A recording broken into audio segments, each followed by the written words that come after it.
This is Beyond the Big Screen podcast with your host, Steve Guerra. Thank you again for listening to Beyond the Big Screen podcast, where we talk about great movies and stories so great they should be movies. Of course, a big thanks goes out to our regular contributor, Chris. He has his work cut out for him today to turn me into a Nicolas Cage fanatic. You can now support Beyond the Big Screen on Patreon by joining on Patreon. You do a big part to help keeping Beyond the Big Screen sustainable and get many great benefits. Go over to beyondbigscreen.com to learn more. A special thanks goes out to Alex at the executive producer level. Another way to support Beyond the Big Screen is to tell a friend, tell a couple of friends, post and share on social media about Beyond the Big Screen.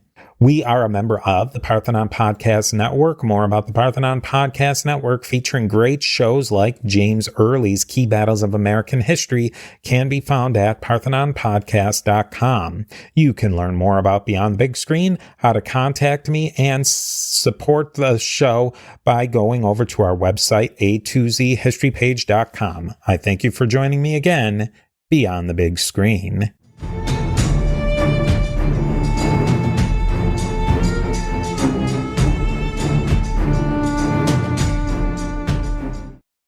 All right, let's get straight to it. Nicolas Cage. That name might make you think of wonderful acting and roles. It may fill you full of revulsion.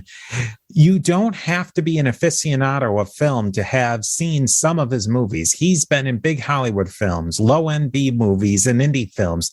He's done it all. The career of Nicolas Cage spans 5 decades, beginning with Fast Times at Ridgemont High in the early 1980s and continuing to this very day. We are joined today by our frequent contributor, Chris, to discuss his fascination, dare I say love affair, with the acting of Nicolas Cage. Chris presents the 10 most important movies of Nicolas Cage, but Nicolas Cage is so not able to be bounded. Chris actually has 11 films for this top 10 on Nicolas Cage. So you're in for a treat. For full disclosure, because I'm all about disclosure, I am not a fan of Nicolas Cage in the least bit. That's an understatement, really, when you get down to it. I can hardly stand to watch a movie he is in. Part of today's episode will be Chris trying to convince me, and likely you, that Nicolas Cage is an actor that not only we can enjoy, but worthy of our respect. Now, Chris, are you ready to make your case for Nicolas Cage and show off your list of his most important films? Yeah, I love Nicolas Cage. I don't think I've seen every one of his movies because he's done a lot, but I've seen a lot of them, and even the bad ones that he's done. Even people who are fans of Nicolas Cage will admit he's done a couple of clunkers. I've watched a lot of the bad ones, and his performances, for the most part, just keep me watching the movie. So I guess we'll leaving Las Vegas to the last, since that's your favorite, but maybe let's pick out some of these movies. Pick out a movie and then give us a little background on the movie, and then make your case for it of why you think this particular movie is representative of Cage's career. So start wherever you. Yeah, so I guess Vampire's Kiss is probably one of his I wouldn't say his most famous movie. I guess it's infamous now because there's a lot of memes on the internet about it. If you go on the internet and you look up Cage crazy face or what have you, it's probably from this movie, Vampire's Kiss. And he plays this guy that thinks he's becoming a vampire. And it was a passion project for Cage because he saw an opportunity. He grew up. Yeah, so he was a big fan of Nosferatu and Max Schreck and that style of it's called German Expressionism, where the goal is to not be realistic. The goal is to be larger than life. So you have exaggerated facial expressions, body language, and the philosophy behind it is this attempt to try to break away from realism in acting, and then by being over the top, by having exaggerated emotions, you're actually getting to a deeper truth, and you're able to hit a different emotional level. And it's also an attempt to just kind of break out of the chains of I don't know, what's considered typical acting norms. And that's just my opinion. Because once you kind of box things into a certain thing, which I would argue most of modern acting now is boxed into this, everything has to be realistic. Everything has to be as real as possible. The more real, the better. To the point where I think there's so much emphasis on it now that it's almost subdued. It's less than real, the reactions that people have, because you don't want to go in this other direction. I just find it's very limiting. And Nicolas Cage in the movie Vampire's Kiss, he saw an opportunity to kind of break free from all of this, and he puts forth a really over the top, crazy, just insane performance that's super exaggerated. He's screaming and yelling a lot, and just crazy facial expressions that he makes. And the movie itself, it calls for it. It's a comedy, right? It's a black comedy, a dark comedy. But I would say, yeah, that's one of his best movies in my opinion. And it's also the one, from my understanding, from what I read, that Nicolas Cage is most proud of, because it was something that he did at a point in his career that probably a lot of people didn't think it was a good idea, but he wanted to do it and he did it well. Okay, so I can see Vampire's Kiss, that this is a comedy and that the whole purpose of it's being over the top. Now, what movie would you suggest we go to next that maybe complements that or contrasts it?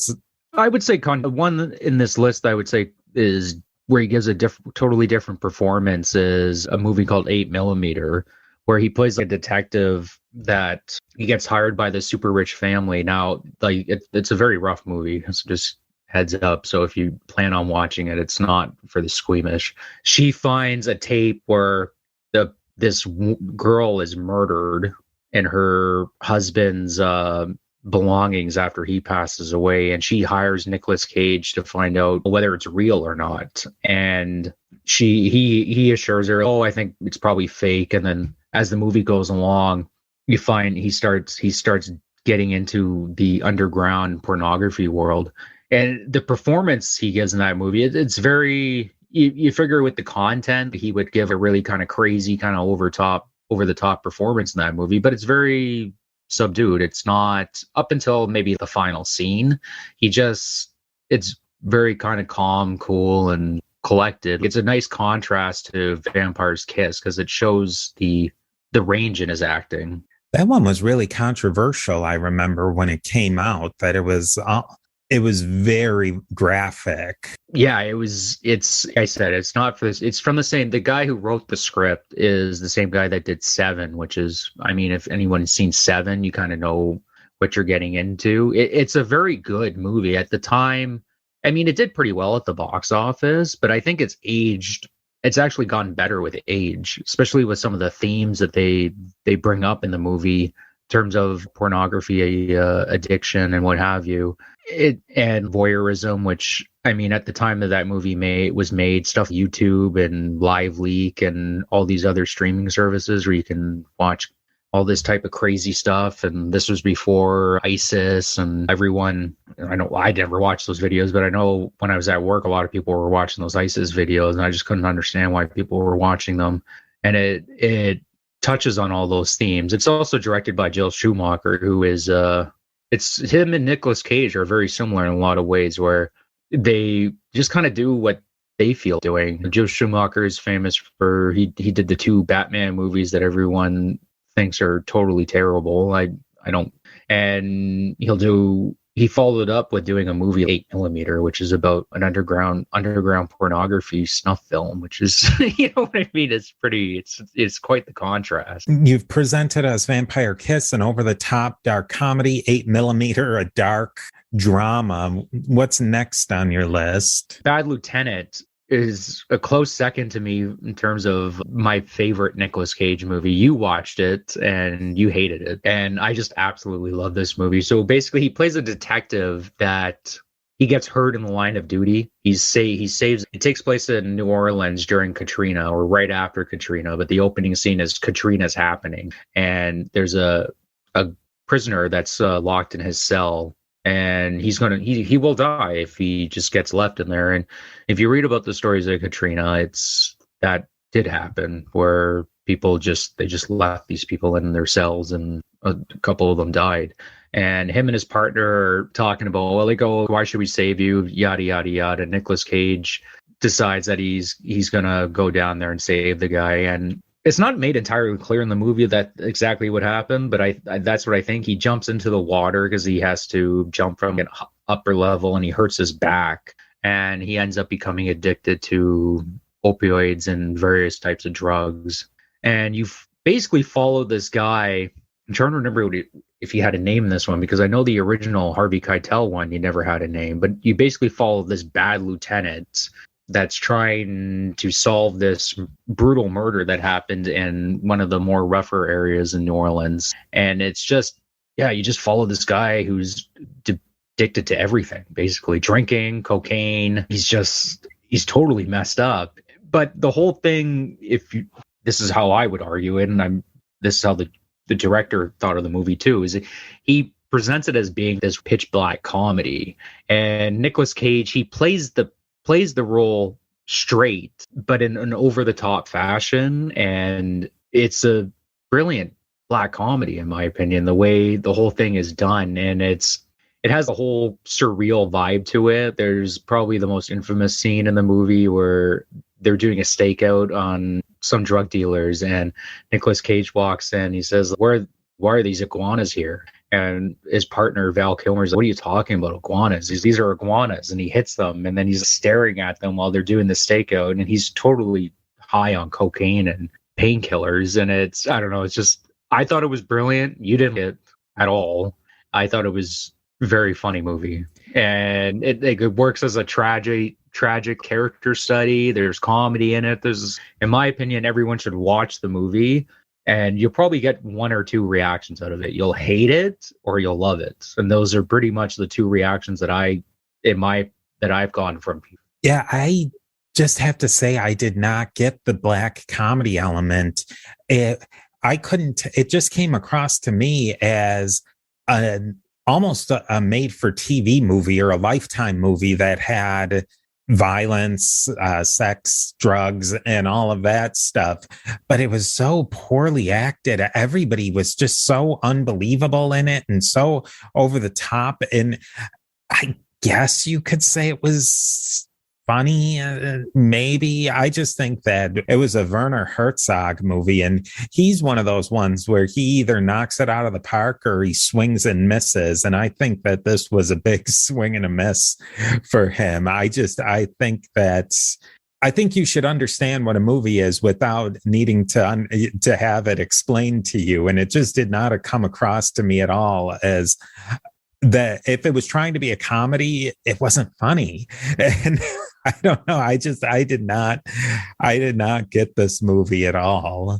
I think it's probably because I've shown it to other people, and I've had basically two reactions to it. I had the reactions to you, and then I've had reactions where people were, this is awesome. I'm at some of the stuff. It's not a Will Ferrell like type comedy. I don't know. There's like another scene in that movie where Nicolas Cage that's another thing. He's a gambling addict. He runs into some gambling problems, and his bookie comes into the middle of the station screaming about, like, I need my money. And the whole station staring at Nicolas Cage and this one guy. Nicolas Cage gets him out of the building and then turns around. And he says, oh yeah, sorry, I'm just a little late on my rent. He pulls his gun out on these two old ladies and he's screaming at them about, like, you're taking away your kid's inheritance. He's basically doing the boomer meme. I don't know. It is a black comedy. It truly is. It's just it's probably not everybody's cup of tea, and I don't think it was ever made to be for everybody anyway. And now a brief word from our sponsors. I suggest people go watch it, of course, but I did not think it. I did not enjoy it. I did not make it. I think I muscled through an hour just to see if it would go someplace, and I was I can't. Life's too short. There's other things to do. We're leaning into another one where he's in this black comedy phase. What's some other films here that you think are worth telling us about and trying to make a case for Nicolas Cage and show what his range is? Lord of War is a really cool movie where it's one of those more kind of low key type of roles, in my opinion. And he plays an international arms dealer. And generally, even people who don't Nicolas Cage, I found that people tend to this one. So he plays an international arms dealer. I believe it's somewhat based on a true story.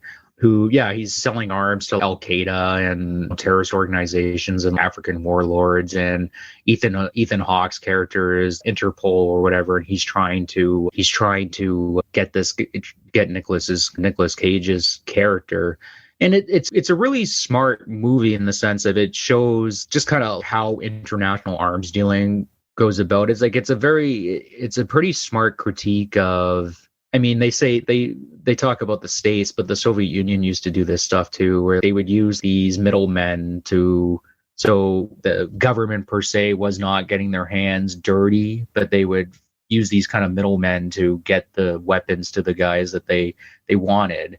And yeah, it's a very good expose on just international war crimes and what have you. And Nicolas Cage's character doesn't really care. He's Ethan Hawke. I think it's at the end of the movie. Ethan Hawke gets him. He's like, "Well, you're going to go to jail for this, this, and this, and this." Nicolas Cage just says, "I'm not going to jail for any of this. Your government's the one that's hiring me to do this stuff." So, I mean, I do the dirty work. I just get so your bosses don't have to get their hands dirty. And from my understanding, he was involved in, I think it was something with the UN.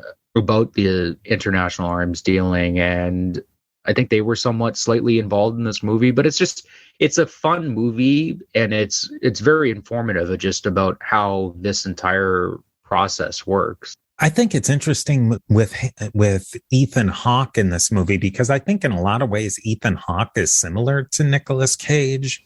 I think Ethan Hawke maybe has a little bit more range where he can play a really good serious role, but he also in a lot of his roles is really over the top. Yeah. And it's funny that you mentioned Ethan Hawke, because I got to quote Ethan Hawke, and he goes, "If I could erase Cage's bottom half bad movies and only keep his top half movies, he would blow everyone else out of the water," Hawke said. "He's put a little too much water in the beer, but he's still one of the great actors of our time. And working with him has been an absolute pleasure." And he also says that Ethan Hawke also said that like Nicolas Cage is the only actor to evolve the craft since Marlon Brando. And people say, "Oh, that's crazy." But if you rewind a bit and listen to what I was saying about Vampire's Kiss and German expressionism, he has a bunch of different words for it. He calls it Western Kabuki. And I think one of the most infamous examples that he's called it Nouveau Shamanism. It's if you look at Nicolas Cage's acting, it's this total kind of, I don't want to say it's because not every role he does is that. I've pointed out movies where he plays realistically, right? If you look at his more over the top roles, it's a total rejection of realism, which has been the modus operandi in acting, especially in Hollywood. It's not this around the rest of the world, but especially in Hollywood. And that's been the modus operandi since probably the 60s, I would argue, 50s. And it's just kept on going in that direction. And you look at somebody like Nicolas Cage, he says, "Well, I'm not doing that. I'm going to do something totally different." We've talked about Lord of War. We've talked about Vampire Kiss, 8mm, Bad Lieutenant. What do you think might be a next good one to look at? Adaptation would be an interesting one. He plays two different characters in that movie. He plays this outgoing brother, and then this brother that has, I don't know, he's just really weird. He's like the polar opposite of his brother, and he plays them both in the movie. He got an Oscar nomination for that one, and that shows a lot of people argue that was probably his best role. I don't know if it's his best role, but it does really show the range of Nicolas Cage, what he's capable of doing when he immerses himself in these characters. Because even if we're going through the list right now, he's playing a drugged out cop who in a black comedy, and then he's playing a guy that, like, I don't know, he thinks he's becoming a vampire, and then he plays a private eye that's investigating a snuff. And then he plays an international arms dealer, and then adaptation, he plays two brothers who are the polar opposite of each other. To me, I don't think it's really, you might not his acting per se, but I don't think you could make a genuine argument saying that Nicolas Cage he's afraid of trying new things, and he does show he has an incredible range in his acting. if you look at a lot of other actors, they're very afraid to try different things, in my opinion. I think it's interesting. As Cage in this movie, an adaptation, it's interesting because the book was controversial too. A lot of people either loved the book or hated the book that this was based on, The Orchid Thief. And it's interesting that he would take a role that's of a movie that is controversial, that's about a book that's controversial. Yeah. And then, I mean, the book, to me, good art, if Nicolas Cage actually has a quote about this, and he goes, I'm at the point now where I know I'm doing something right when a movie gets mixed reviews, because then I'm not in the box. I don't want to make it too easy for people, and I don't want to make it too easy for myself. I want to try something unusual. I feel good about the bad reviews because I feel I've affected them on some level. They may not know what I was trying to do, but they felt something. Basically, what he's saying with that quote is the worst thing that could happen to art, in my opinion, movies, music, theater, what have you, is somebody walking away and just going, that was okay, I guess. Where if good art should get reactions out of people, if they absolutely loved it or they absolutely hated it. It's if you're doing something that's a little bit, if you're doing something that's kind of outside the box, especially with your act, we're talking about Nicolas Cage in particular here, but just with art in general, you're going to get those types of reactions, but you're affecting them on an emotional level. And I mean, isn't that what every artist wants to do?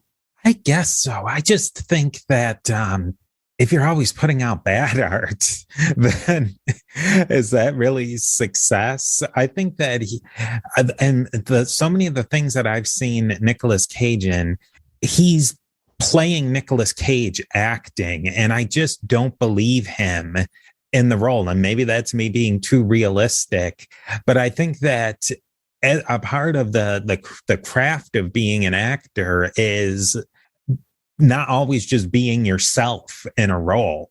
See, I would push back against that though, because if you look at his entire filmography, there's movies where Nicolas Cage, especially where he's playing himself, I guess, per se, right? Because it's Nicolas Cage, the character himself is, I don't know, you hate him, but he's well beloved by a lot of people too, right?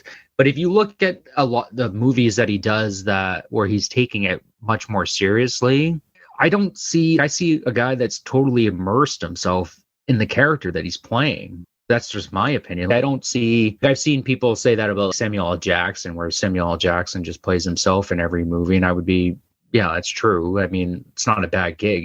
He's made a lot of money playing the cool guy, right? So I'm going to disagree with that though, because Samuel L. Jackson came to my mind as someone who people would say, oh, he's just always Samuel L. Jackson. But I think you can watch a movie, The Hateful Eight, or even bad movies, quote unquote bad movies, Snakes on a Plane, and you still see him as the character. It's not just Samuel L. Jackson in different clothing. He is taking on elements of the character, and I don't see that with Nicolas Cage. So let's take a look at what would be your next archetypal Nicolas Cage movie. Wild at Heart is a very fun movie. It's a David Lynch movie. David Lynch made this one right off. Twin Peaks was still going on at the time, and he plays this guy, Sailor. There's a couple in the movie who the girl is Laura Dern, and they play Sailor and Luna, and it's based off a series of novels by Barry Gifford, I believe his name is. And he plays this kind of crazy, I don't know, it's like James Dean mixed with Elvis Presley. And it's just a wild movie. It's Sailor and Luna are on this, they're trying to run away from, I believe it's her stepmother that they're trying to run away from. And you basically just follow them on this surreal journey. The soundtrack's amazing. The visuals are amazing. There's a lot of fire imagery in the movie. Anybody who's familiar with David Lynch kind of knows his style. It's very surreal. The images will like burn in your mind, and Nicolas Cage gives a really funny, intense performance as sailor who's, I said, is a cross between James Dean and punk rocker and Elvis Presley. That's one of his, I wouldn't say it's one of his earliest films, but it's pretty early in his career, 1990. Yeah. And it was, but he was pretty big at that time. Cher won an Oscar for that movie, Moonstruck. When he also had done Peggy Sue Got Married, and that was the Francis Ford Coppola movie, who apparently at one point almost kicked him off the movie because of his acting choice of playing that character with the falsetto. I just thought that was a funny bit. Your uncle's just, you got to get the hell out of here. You're not playing the role like this. Yeah, but yeah, that's in that stage we were talking about earlier where he does a big movie, and then he'll do independent type movies, right? Wild at Heart is not, I mean, it had a decent budget, but it's independent in spirit, especially the way David Lynch makes movies. Yeah, I would say that Peggy Sue Got Married is probably one of the first ones. I would say it was, I really Raising Arizona, and then I really him in Peggy Sue Got Married. Both of those really, they were the ones that really turned me off to him. And then his spate of action movies, The Rock and Con Air, and I think there was another one that he was in that just really, Face Off, Con Air particularly, which, I mean, that's just a fun action movie, but I just thought he was so bad in that, and he was just out of sync with everybody else in the movie. And I think that was a lot of the way with The Rock too, that he was not the right choice for those movies. But I've talked to other people, and they love his character in Con Air. The mullet and his accent and everything. They love it. And out of those like types of movies, in that period where he was doing all the action movies there for a while, Face Off, I really enjoyed him in Face Off because it's a crazy performance, but it's also it's highly entertaining to watch him just do his thing. In my opinion, it's almost like a director John Woo just told Nicolas Cage, just do you, and he just had fun with the role. Yeah, I think that for me, with so many of his films, is that I think Bad Lieutenant was not necessarily all him. I think that it was just a weird movie, not executed well. I think that in The Rock could have been a classic action movie. His performance just left that whole movie that it had a decent concept for a action movie that could have really been long standing, and it's okay. But isn't The Rock considered a classic action movie? I don't know if it's considered a classic action movie or not.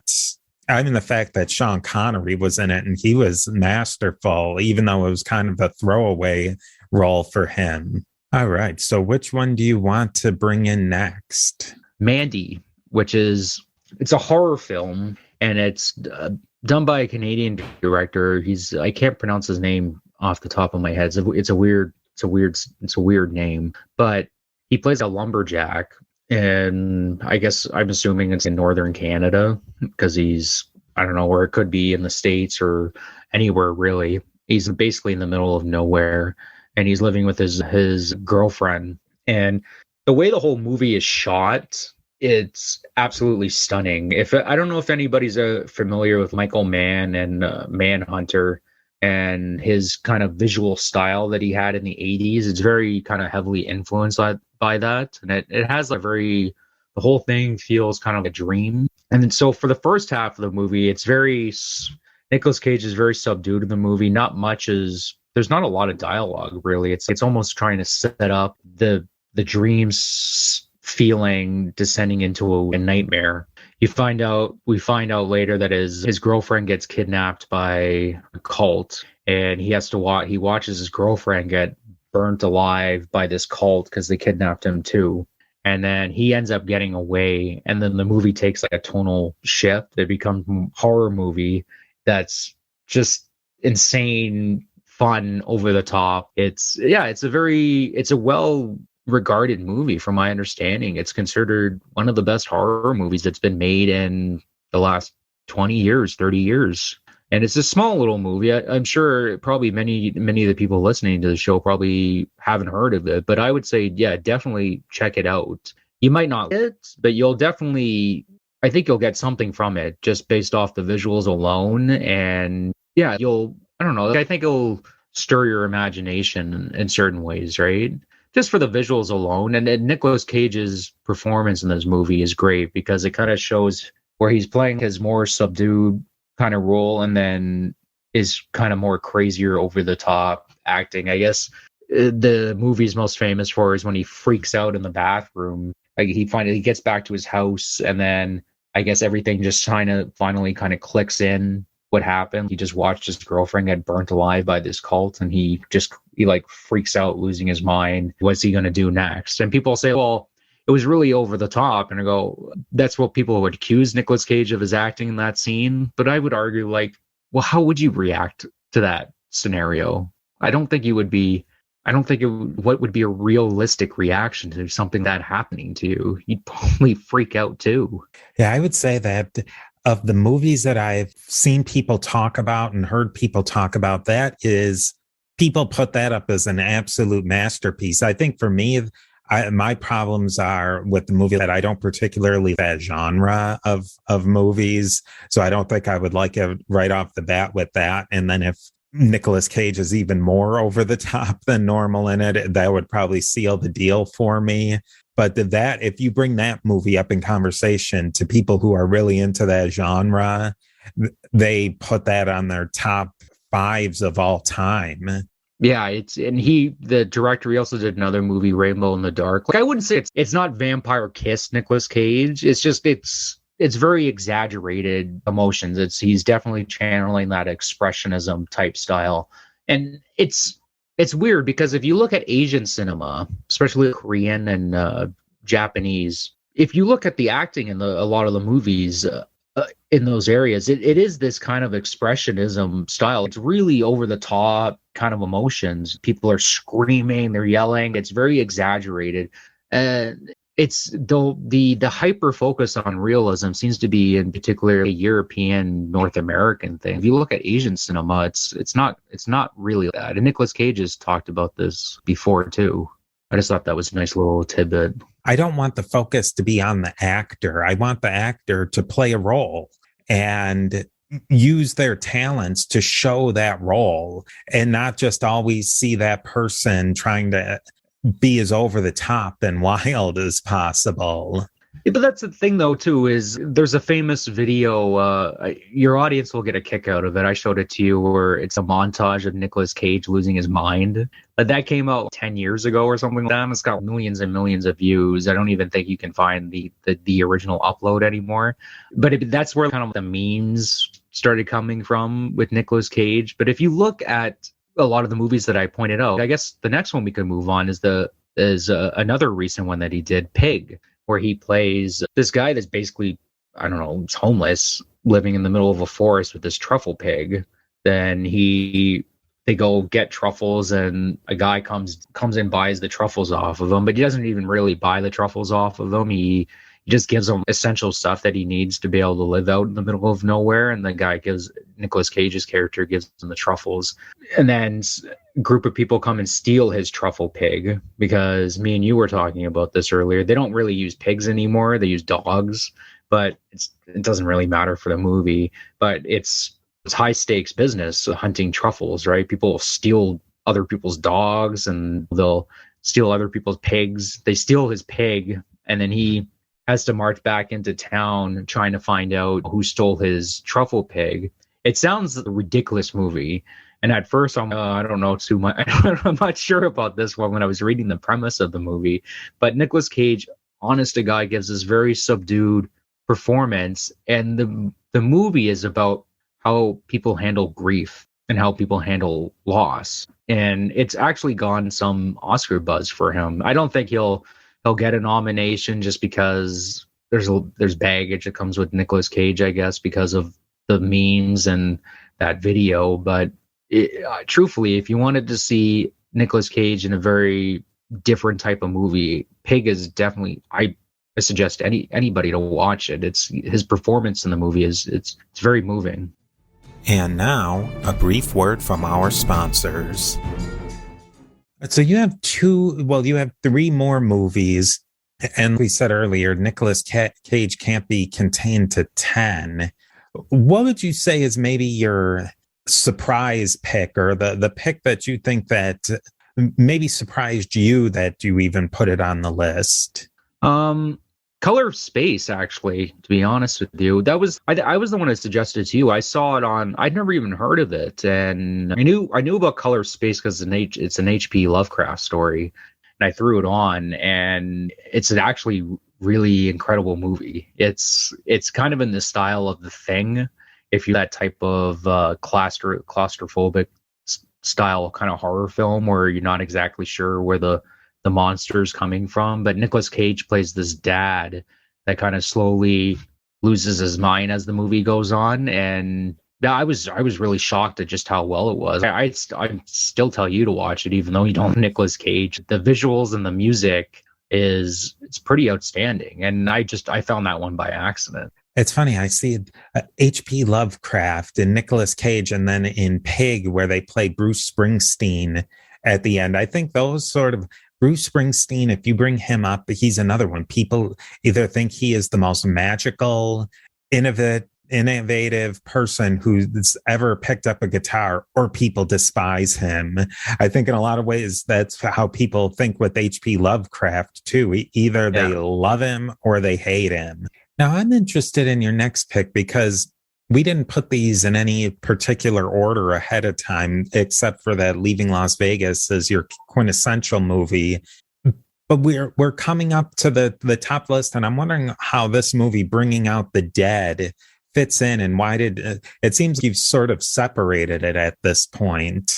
Yeah, Bringing Out the Dead it's one of these movies that it was really well reviewed at the time. It's a Martin Scorsese movie, and Nicolas Cage plays an ambulance driver in New York, and it's kind of showing this guy going through depression and struggling with just living around the absolute filth that is New York City, and the just constant barrage of what this guy has to see on a daily basis. A lot of the ambulance drivers, it's not easy work. It's pretty horrible work. You have to see people getting shot, mothers or fathers or kids, and you're the first one on the line. You have to be right there and deal with the worst of it initially. And it's a very well done movie. The lighting and the cinematography in the movie is absolutely amazing, in my opinion. And most Martin Scorsese movies, it's very well done. That's another director too, is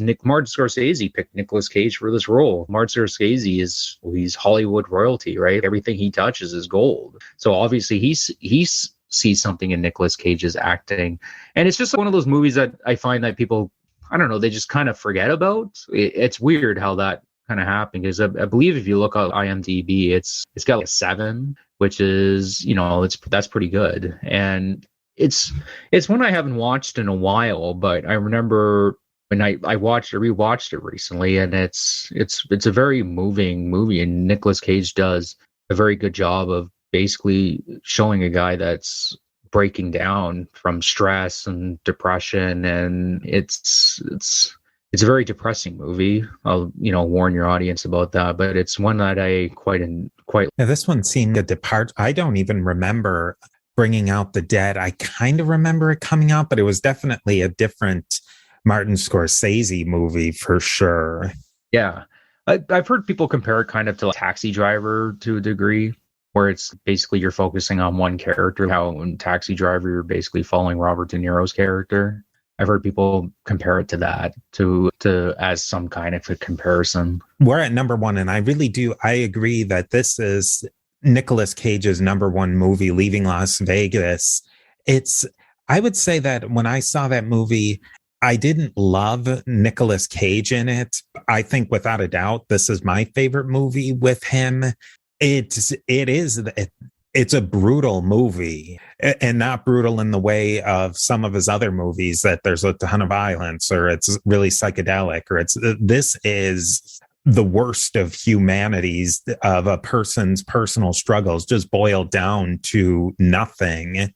Yeah, I've watched it twice leading up to this podcast, and I think I remember messaging you telling you I watched Leaving Las Vegas 3 days ago, and I can't stop thinking about it. And the way here's some personal information from myself. I grew up around some pretty rough people. I also worked in the restaurant industry for a long time, so I've anybody knows anything about the restaurant industry, there's a lot of drinking in the restaurant industry.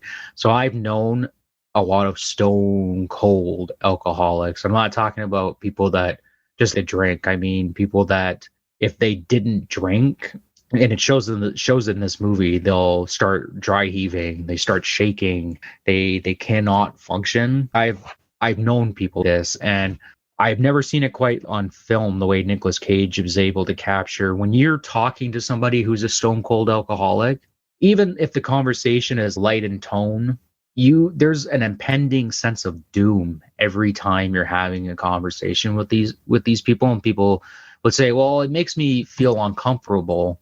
I would argue that impending sense of doom is because that death is right near and you don't want to be around it.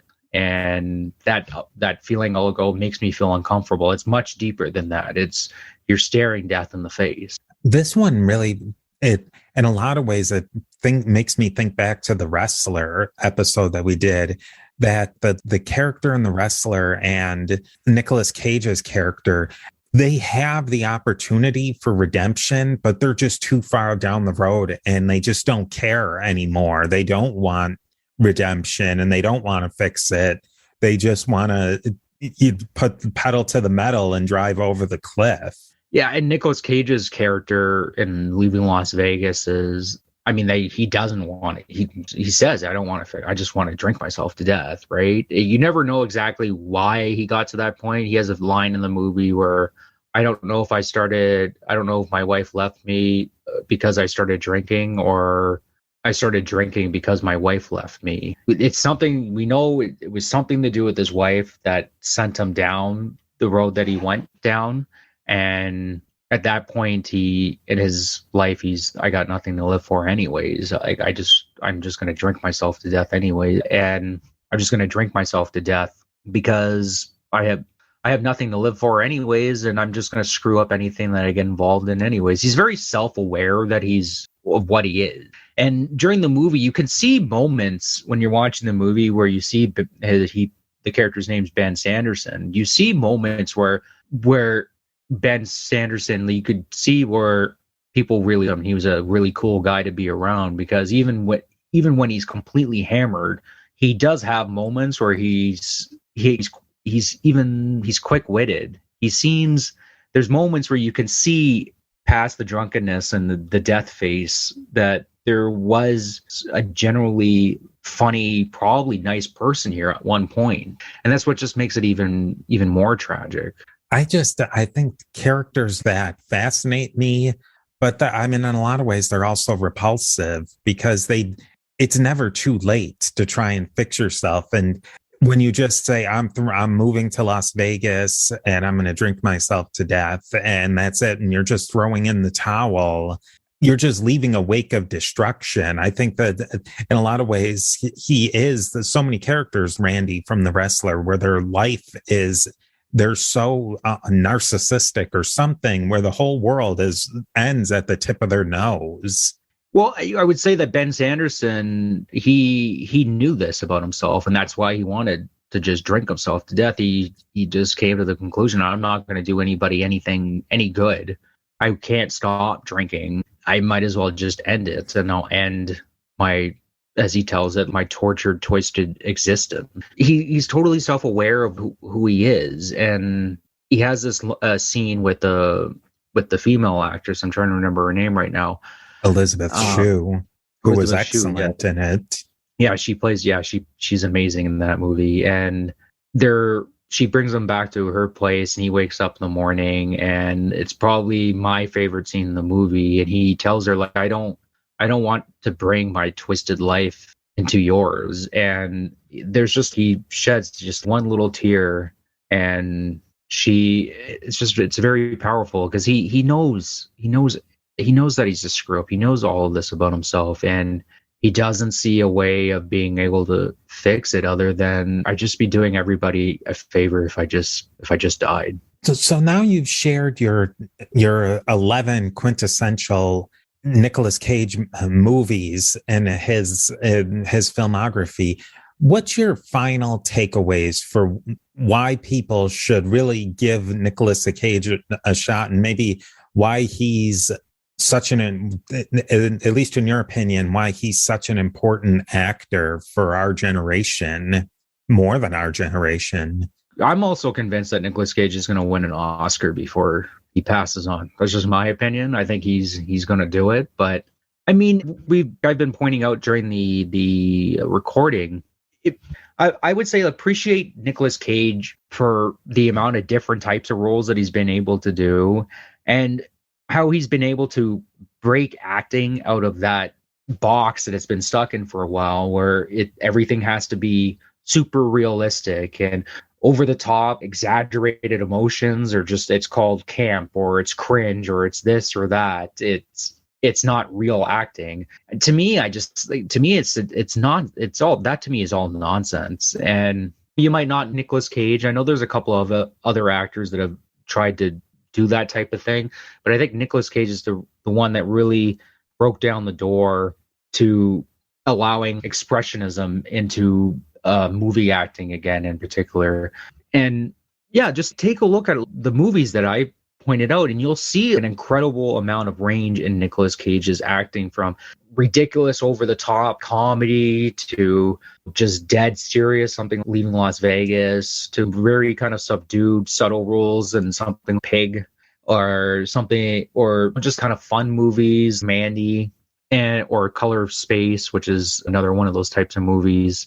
And I think when it's all said and done, when people look back at Nicolas Cage's career, maybe when he becomes an old man, he's not young right now, but he's not old, or when he passes away, people will look back at just the sheer amount of different things that Nicolas Cage did in his acting career. And for the acting in general, the craft of acting, people will look back at it and they'll go, you know what, it might not have worked all the time, but when it did work, nobody else did it quite like Nicolas Cage. And I think his acting will become more appreciated after he passes away, I think, in my opinion. I think in my opinion. I think in my opinion. I think in my opinion. I think in my opinion. I think